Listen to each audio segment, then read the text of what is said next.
Assalamualaikum. Selamat pagi anak-anak. Bagaimana kabar kalian hari ini?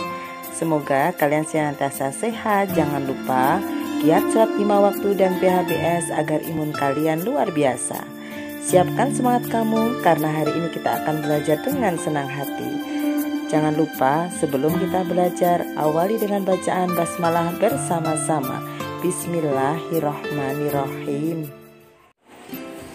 Halo anak hebat, bertemu lagi di tema 5 wirausaha, subtema 3 ayo belajar berwirausaha dalam muatan IPS, posisi dan peran Indonesia di bidang ketenagakerjaan dalam lingkup ASEAN. Tujuan pembelajarannya, siswa mampu memahami posisi dan peran Indonesia di bidang ketenagakerjaan dalam lingkup ASEAN. Hari ini kita akan belajar tentang MEA. Apa itu MEA? Kepanjangan dari Masyarakat Ekonomi ASEAN atau bisa disebut dengan ASEAN Economic Community atau AEC. Tujuan dibentuknya MEA adalah meningkatkan stabilitas perekonomian di kawasan ASEAN. Apa dampak pembentukan MEA? Yang pertama, meningkatkan arus perdagangan barang dan jasa antar negara ASEAN semakin terbuka. Yang kedua, kesempatan kerja bagi tenaga kerja antar negara ASEAN semakin terbuka, sehingga terbukanya perdagangan antar negara ASEAN mendorong setiap negara untuk meningkatkan kualitas barang dan jasanya. Ayo perhatikan gambar berikut. Gambar ini adalah spanduk penyambutan Masyarakat Ekonomi ASEAN atau MEA yang terdapat di jalan utama Thailand. Adanya MEA tentunya membawa pengaruh bagi bangsa Indonesia. Pengaruh positifnya memudahkan kegiatan ekspor dan impor. Yang kedua, memudahkan investasi asing masuk ke Indonesia. Yang ketiga, membuka lapangan pekerjaan bagi masyarakat Indonesia. Dan yang keempat, meningkatkan kreativitas pengusaha untuk meningkatkan mutu produk. Sedangkan pengaruh negatifnya, yang pertama, adanya eksploitasi sumber daya alam Indonesia oleh perusahaan asing. Yang kedua, banyaknya barang impor yang masuk ke Indonesia sehingga mengancam industri lokal. Dan yang ketiga, menambah jumlah pengangguran jika produk dan jasa tenaga kerja Indonesia tidak bisa bersaing dengan negara lain.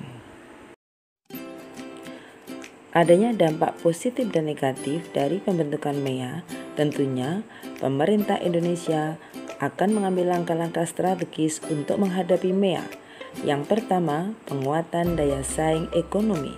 Yang kedua, gerakan ACI atau Aku Cinta Indonesia. Masyarakat Indonesia harus diupayakan dan digiatkan untuk mengkonsumsi produk-produk dalam negeri. Yang ketiga, penguatan sektor UMKM.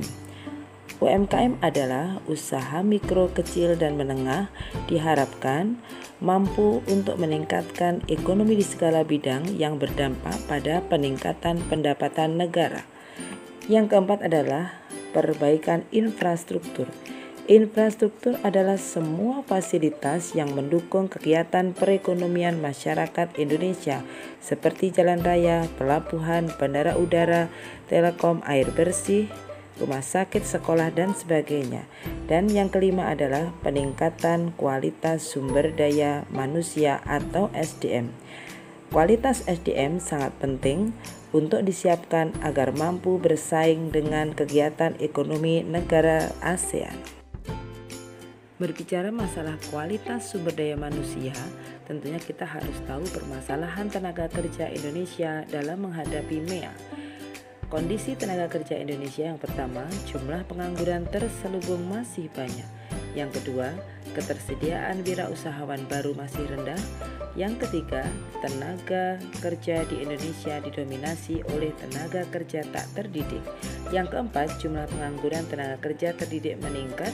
Dan yang kelima, banyak TKI Indonesia yang tersebar di luar negeri. Sehubungan dengan kondisi tenaga kerja Indonesia, pemerintah mengupayakan adanya peningkatan kualitas. Hal ini Didasarkan mengapa pemerintah meningkatkan kualitas tenaga kerja Indonesia, salah satu kebijakan MEA adalah adanya pengakuan mengenai mutu pendidikan dan pengalaman kerja yang dimiliki oleh tenaga kerja anggota ASEAN. Kebijakan ini memberikan kemudahan kepada calon tenaga kerja untuk memperoleh lapangan pekerjaan sebanyak-banyaknya. Sehubungan adanya kebijakan MEA, pemerintah mengambil upaya untuk menyiapkan TKI agar mampu bersaing dengan tenaga kerja lain. Yang pertama, meningkatkan kualitas pendidikan dengan penerapan kewajiban jenjang pendidikan seperti penerapan belajar 12 tahun. Yang kedua, memberikan pelatihan lokakarya dan pelatihan kepada calon tenaga kerja. Yang ketiga, memberikan bekal keterampilan yang dibutuhkan oleh perusahaan di negara-negara asing. Selanjutnya, yang keempat, memilih calon tenaga kerja yang memenuhi persyaratan tenaga kerja yang diajukan oleh masyarakat ekonomi ASEAN. Terakhir, meningkatkan jumlah tenaga kerja terampil yang memiliki daya saing dunia. Tentunya usaha ini juga akan dilakukan siswa. Bagaimana siswa dalam menghadapi MEA? Yang pertama, selalu berusaha mempelajari hal-hal yang baru. Yang kedua, mengasah rasa percaya diri dengan mengikuti berbagai kompetisi atau perlombaan. Yang ketiga, mengembangkan keterampilan diri dengan mengikuti kursus. Dan yang keempat, belajar bahasa asing dengan sungguh-sungguh. Kemudian usaha apa juga yang akan dilakukan masyarakat dalam menghadapi MEA? Pertama, menyelesaikan pendidikan minimal jenjang SMA. Kedua, melengkapi berbagai persyaratan kerja yang diperlukan. Yang ketiga, mengikuti pelatihan yang diselenggarakan oleh pemerintah dan berusaha untuk menguasai bahasa asing minimal bahasa Inggris. Setelah belajar tentang MEA, kondisi tenaga kerja Indonesia, tentunya ada harapan bahwa masa depan bangsa ini ada di pundak generasi mudanya. Oleh karenanya, belajarlah kalian dengan sekuat tenaga dan berupayalah menjadi generasi yang hebat. Baik anak-anak, agar pembelajaran hari ini senantiasa diberi kemudahan dan manfaat. Kita akhiri dengan bacaan hamdalah bersama-sama. Alhamdulillahirabbil alamin. Assalamualaikum warahmatullahi wabarakatuh. Salam manjada wajada. Ayo lakukan 3M dalam keseharianmu. Yang pertama, menggunakan masker saat keluar rumah.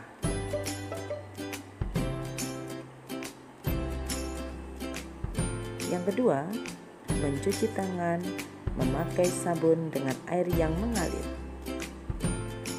Lakukan mencuci tangan sesuai dengan petunjuk yang benar.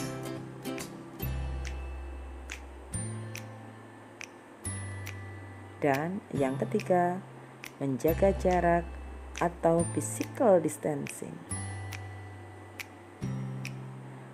Ayo terapkan protokol kesehatan demi hidup kembali normal.